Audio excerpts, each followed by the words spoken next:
Hey, what's up, everybody? And thank you for listening to Operation Agency Freedom, where we are bringing you top secret advice from the world's most badass agency owners and software founders. These amazing men and women are sharing their stories of how they have built 6, 7, and 8-figure digital agencies and how you can too. My name, of course, is Chris Martinez. I am the CEO of Dude, where we help digital agencies by giving them the people and the processes so that they can take on more projects and scale profitably. And today I am joined by a legend, and I have been using his software forever, the Brendan Schwartz, co-founder and CTO of Wistia. Welcome to the show, Brendan. How's it going, man? Oh my gosh, that was extremely kind words. Very generous, but thanks for having me. It's Dude, great to be on here. anytime I can have somebody on the show where I'm a customer of their product, I just absolutely have to promote them because I'm so particular about what I use. And we've been with Wistia for probably 6 or 7 years, Thank which you. in Yeah, internet years, that's like a half a decade. Um, that's a long time in internet years. Yeah. yeah. So we're going to talk all about Wistia, but of course, we start off with our roundtable discussion. And you and I were chatting about this before the show. I think you are the first Ivy League grad to come through the show. So give yourself a pat on the back on top of all the other academic accolades that you've achieved over the years. So you went to Brown University. So why don't you talk to us a little bit about like why you chose Brown, and we'll just start from there, I guess. It's great. That's a great question. I had a great time at Brown. I'd say the reason I picked it, when I was applying to colleges, I think I had applied to like a lot of more technical schools, like Caltech was like another one. I was kind of deciding between that and Brown. And I was really into software, technical stuff as a kid growing up. Very large nerd. And so I was like, oh, this could be like a wonderland to go to someplace like Caltech and, just like get really deep into all of that. But the attractive piece about, I guess there are a few things. I went out to visit Caltech and it was cool. People there are super smart, very nice, but it was then like visiting Brown was like such a different experience. It just seemed like it was like much more of a like wider kind of like world opening experience. And one thing I really liked about at Brown, which is consistent with their vibe, is you can take any class, pass, fail. Oh, so right, if you have like most of these schools, you get a set of people who probably cared about their grades in high school, right? Maybe weren't going to as many parties. So having the ability to not take something for a grade was cool because I could take like, high level philosophy classes that were just really interesting that I most certainly would not have gotten a name. yeah. So you have to list out some of those other colleges that you were looking at. So if Caltech was an option, you were probably, also could have gotten into Harvard or Yale or MIT. Were those also on your horizon as well? I think I applied to MIT. I didn't get into MIT, I think. I don't think I applied to Harvard. I don't know if I applied to other Ivy League schools. Maybe I can't remember. I just remember deciding between those two. I think, and I but I did apply to a lot of places. I feel like I applied to it was like, of where I went, like you apply to 10 or 13 schools or something like that. Oh, Dartmouth maybe. I think I applied there. I just didn't know a lot about it. My dad also went to Brown, and so I knew like I had like some kind of like good feeling about it. Like he had a really great time there, and I think that was what probably put it on my radar. I don't know, like it didn't. I think it's more well known now. Maybe I don't know. I mean, obviously it's reasonably well known, but well, needless to say, you were a smart guy and you were a smart kid. And like I mentioned, I think you have this on your bio on the website or something, that you were also voted most likely to succeed in high school. So did people know, or did you know that you had this entrepreneurial bug way back then? I know you love technology, but did you kind of have any idea as to where it was going to take you? I feel like I was pretty interested in business related stuff from young age also, like, some of those classic, like, had a radio flyer wagon, like selling tomato plants to neighbors and then trying to sell them like wrapping paper that they probably don't need and all this. My grandmother ran a knitting mill. So she was a businesswoman and was like a big inspiration. And then in high school, I was like, I got interested in, hadn't started a business, but was working at an internet startup of sorts. This was like in the .com era, which is a very long and bizarre story that the ending of that is almost everybody I worked with ended up going to jail for investment fraud. So weird kind of like they were making like an E-Trade competitor, but doing some like sketchy stuff that like me as a high schooler was like, I didn't, so naive about business. And we're like, oh, this is just like how business must be done, I guess. And I was like making their website and doing things like that for them. So I did not go to jail for this. How did you even get connected to that organization at such a young age? I had a friend of mine in high school. I forgot how he got connected to it, but he was really interested in finance, and he was trading stocks as a teenager, and was somehow featured. I forgot how this happened. Was featured in Money magazine. That was like his big claim to fame, like as like a young trader, I guess. And then he got connected with this company. These people ran a full service brokerage firm, so he was doing some analysis stuff there, and then they needed help with software and some website stuff. He's like, "Oh, I've got a friend who like makes websites." Yeah, awesome. And I was lifeguarding at the time, and then he called me up, and I was like, "It's paid a lot better than lifeguarding." Yeah, so. Obviously. So, was this a private high school or a public high school? Public high school. And whereabouts was it? In North Salem, New York. So it's like an hour north of New York City. Nice. I mean, it sounds like you had some pretty smart kids at the school too, because I mean, my friends in high school were definitely not getting featured in Money magazine. It was, I feel very lucky to have grown up there. There were, a lot of opportunity like that, and definitely like a set of friends who like were, very bright and motivated, which is like, was certainly helpful. That's awesome, man. So let's talk about Wistia now. So you get out of Brown. I think you worked for one company, and then you started Wistia in 2006. Is that correct? Yeah. So talk about a long time in internet years. I mean, this is 14 years. I think YouTube was started in 2005 or 2004?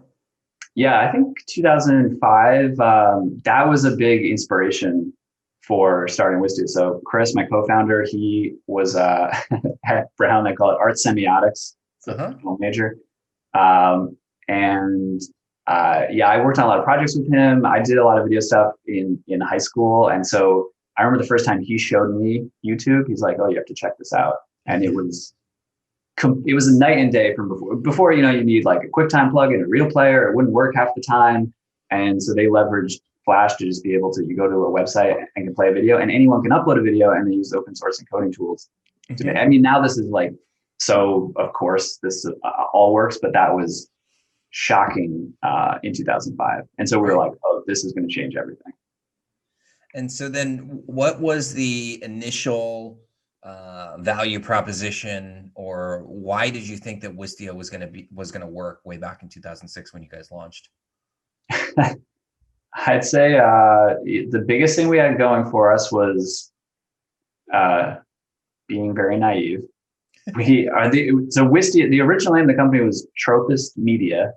Tropist. Yeah. What does Tropist mean? We had Cinematropist was the name, and then we shortened it to Tropist, and then we put media on it, even though we weren't a media company, because that made it sound more legitimate, basically. Yeah. And the original idea that made me quit my job and Chris stopped freelancing was, we're going to build a competition website for filmmakers where big brands could put out a prompt, and then young filmmakers could make commercials, and then the brands would select one, and that would win and air it nationally. Mm-hmm. And it's a cool idea. There's some companies that have done it and been successful, but pretty quickly we realized we're like, wait a second. We thought we could build a product that we hadn't really built one because we were like, I had a background in software, and Chris, we like collaborate a lot and things like that. We're like, we don't know any big brands, don't know anything about sales. I don't even know, we had heard the term marketing, but I don't think we really knew what that was. And the other funny thing that happened is like that summer when we started, we saw a headline about Yahoo had acquired this company called Bix. Mm-hmm. And we read this like press release and we're like, oh my God, this Bix company is like literally did our exact idea. And Yahoo was like a big deal back then. And so we knew so little about business that we were like, well, we can't do this. Like our idea is taken. Didn't realize like competition probably means there's a market there. Yeah. And also that usually if a big company buys some tiny company, most likely that's like where it goes to die. So we were way off, but that like set us on a different course and we moved on to other stuff. So what would you say today? What would you say is Wistia's like unique selling proposition or value statement or whatever? Like, what is it that you guys do that sets you apart from everybody else? Yeah. So, I mean, we provide a marketing platform for people to add video to their website, track how it's working. So there's a lot of places that do that. Mm-hmm. I mean, you can do that for free on YouTube to some extent, right? I would say the platform, we are marketers. The whole platform is tailored to marketers. And we're really focused on helping companies who want to build their brands with video do that. So you can just kind of imagine all of the features, all of our content and helping people is all centered around that and like the problems that marketers have versus here's a generic way to, share your video. So that shows up in things, for example, like that data from video on your website, that'll automatically get piped to Google Analytics to use a HubSpot or Marketo. Those are things that marketers care about versus if you hosted a video with YouTube, right? Like you have to stitch that all together yourself. Absolutely. When did you guys realize that marketers were going to be your ideal client? Yeah. How did you realize that? Because neither of you are marketers, right? No, it's like a thing we stumbled onto. It's like when you, like product is another one of those things. I don't think I knew that term. And then like when I kind of realized what that was, or like, here's what a product manager is, or here's what I was like, oh, I really identify with this. Like, this is like a really fun challenge. And a similar thing with marketing. Once we like, our probably naive version of marketing was like PR stunts and like things like that. And then when, you're a business owner and you're actually like doing things that are market, like they're really fun and addicting because they grow your business and you have like a bigger platform, you're talking to more people. And I think we got hooked on some of that stuff pretty early because, when we started, I definitely had if you build it, they will come mentality, which I think is common with people starting product companies and is completely wrong. Obviously you can't really succeed with a shitty product, but, just nobody cares if you build something great and nobody knows about it. Of course, it's very obvious, but that was not obvious, to 23-year-old me. So, but your question is how we got to the marketing thing is interesting because we like real product people. We took a lot of pride early on that we had all different kinds of customers using our software. So our first customer was a medical device startup sharing video internally. Then we had video production companies using the software. We had enterprise companies using it for training, to power video training. And so we had all these different use cases. We're like, look at us, we've done it. Like we have built a product that anyone can use, which is like a big point of pride. And I remember we were at, I think, the Business of Software conference that was here in Boston. And we met the CEO of FreshBooks, like small business accounting software. And he was like asking about the business. We were kind of telling him, we were like, it can be used like this and this and this and this. And he's like, I don't understand what this does. Or like, he's like, do you have a best customer? Who's your best customer? We're like, marketers. Because you put your video on your website and then we have this like really in-depth tracking that shows you second by second how people watch, and marketers love it. And he's like, okay, just say you're for marketers. And we're like, oh, we can't do that because what about everybody else? Like, we don't want to alienate them. Like, we like that it works for everybody else. He's like, look, it's a self-service product. I can guarantee you, if you say you're for marketers, build for marketers, other people still find value in what you're doing. Don't worry about that. And he was exactly right. And so we did that, and we focused on that use case, and people still use us for all kinds of, bizarre use cases that are just, video related, and it's all fine and good, but it really helped us focus. Nice. So let's talk then about your content, which you had mentioned earlier. Like, that's one of the things that I have loved about Wistia, is the amount of content that you guys produce that doesn't necessarily like directly relate to what you guys do, but it helps the people to use your service. So for example, I remember I was trying to learn about lighting, and I'm not a videographer by any stretch of the imagination, but I knew that I needed to create video content. Obviously, I'm a Wistia client, so I want to, host videos with you guys. So I went to your guys' I think I might have actually just Googled like how to do lighting for video. And I found an amazing video that you guys had done about how to light, how to do lighting properly. I was like, this is amazing. And there's so many other lessons like that you guys have done. Where did that strategy come from? Because it's a very kind of roundabout way. I mean, it's the core of content marketing, but it's also a roundabout way to get somebody to be a client of yours. So where did that idea come from? Yeah, when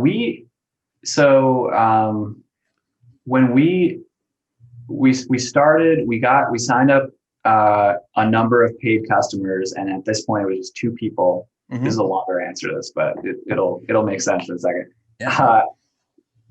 It was just Chris and I. We were making enough money that we could kind of like pay for, our rent and some food. We were surviving. And then we met more people, some folks that we thought had a lot more experience than us, could take what we were doing to the next level. They were older. They needed to be paid salaries. In order to bring them on, we need to raise money. So we decided to raise an angel round, and raised what is now considered a very small amount of money, but seemed like an absolutely enormous amount of money at the time. Yeah. And hired those folks. And then we went, and all of a sudden we went from, making, putting a few $100 in a bank every week for the business to losing 40 grand a month. And that was terrifying. And we worked really hard for a number of years to get to profitability. And I remember that feeling very vividly, of like how good that felt. Like we could just continue doing what we love forever and ever now.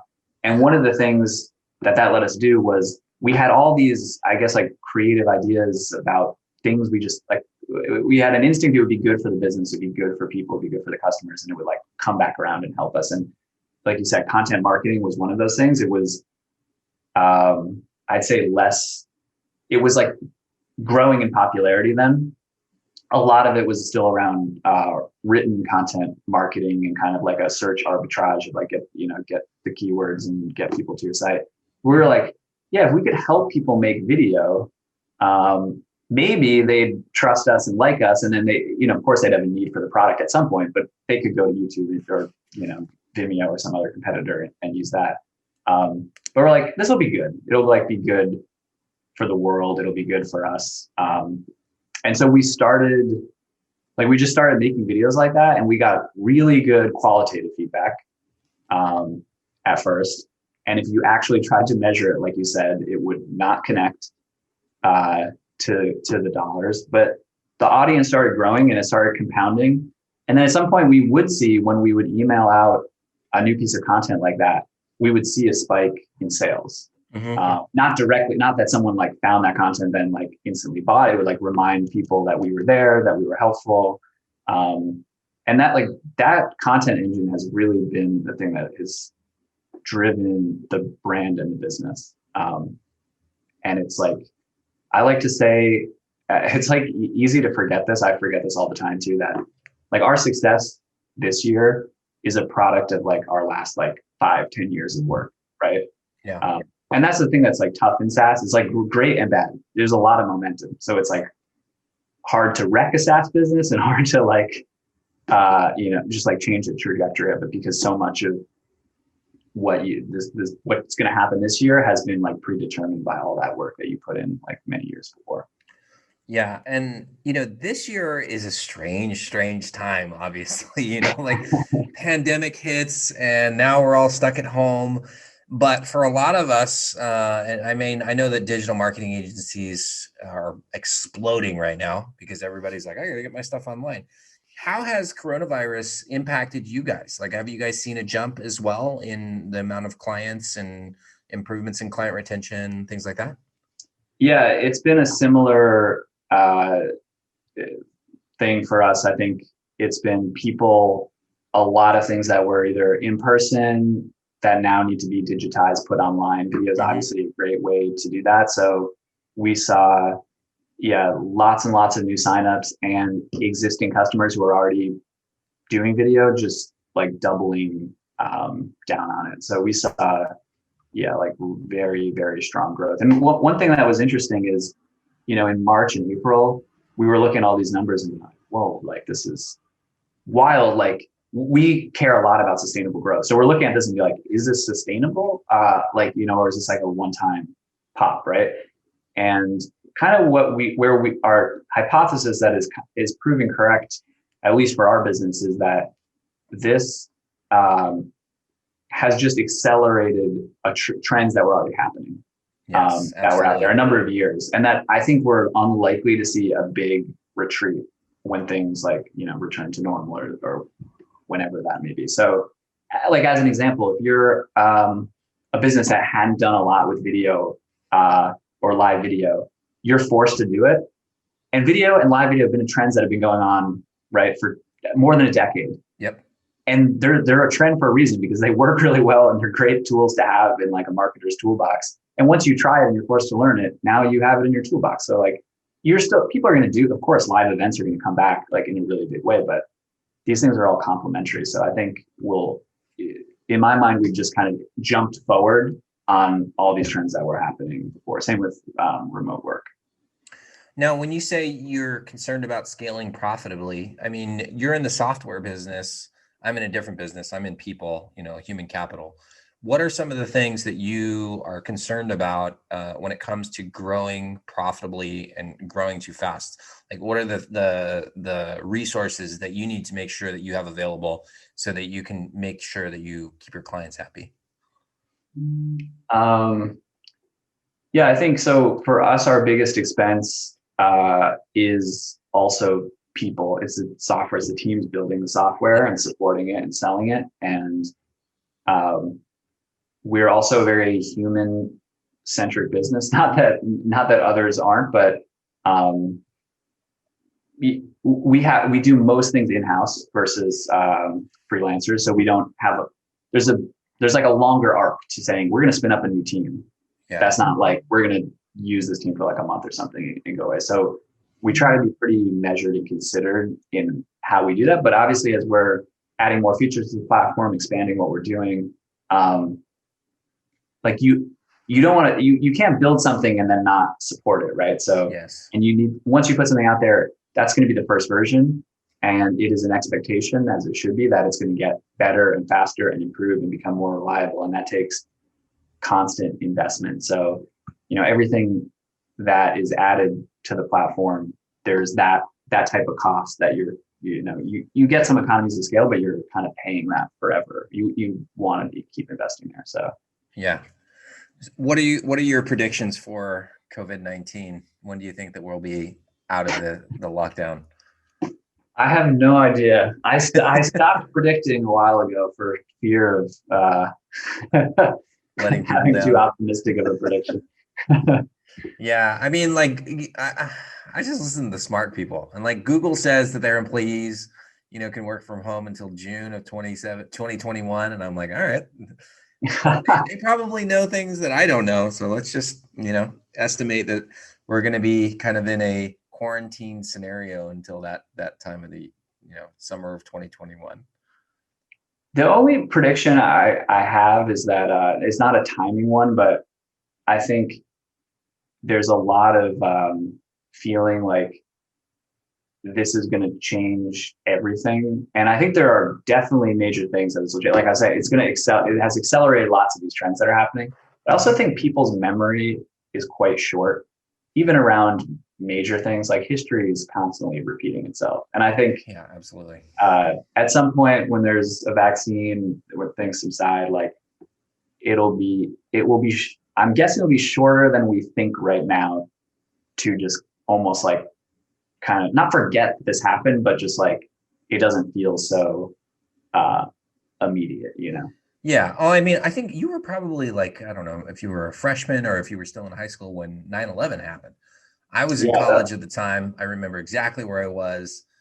And like that was when I look at kind of like big transitional milestones in our country's history, 9/11 clearly comes to mind. And people were saying, this is the new normal, like for air travel, for example, like you just have to take off your shoes and your belt and like basically like get strip searched at the airport.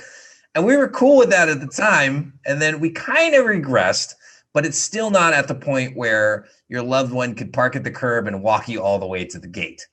I feel like that's the same thing that we're going to go through now moving forward, and not just on the like everyday life standpoint, like technology, like more people are going to be working remote than ever before, I think. And like you said, this was the trigger that basically like rolled it out to everybody. And so I think that some things will go back, but I think a lot of things, they're just here to stay. Online video, for example, it's everywhere. It's going to stay. It's going to stay like that. So, all right. Well, last question. And I think this is something that I think that you take pride in based on what I've read and heard, is company culture. Like I've heard you talk about the unique company culture that you guys have and how like Wistia, like when you walk into the office, it like feels like Wistia. Like first of all, how do you define what is your company culture at Wistia? That's a hard, I feel like I should have a pithier answer for that. I would say that my view of it has changed over the years. And I think like an early view of it was it's the sum of the, personalities of the people that you have in your organization and something that evolves, which I think is true on one hand. And then I feel like in the recent years, the thinking has shifted, which is you need your culture and strategy to be working together in concert. And so in some ways, your strategy is, your plan for what you're going to do, and your culture is almost like how it gets done, and then like what shape it gets done. And so it was an interesting transition that we went through, where we felt like we had this very organic, evolving culture, to one where we got clearer about our strategy and what we wanted to do, and how we wanted to win in the market and compete. And then we revisited our values, which, companies is healthy to do from time to time. And we looked at them through the lens of our strategy, and said, which of these and what needs to be tweaked a little bit to be like a really great articulation of like how we can come together to achieve this strategy. And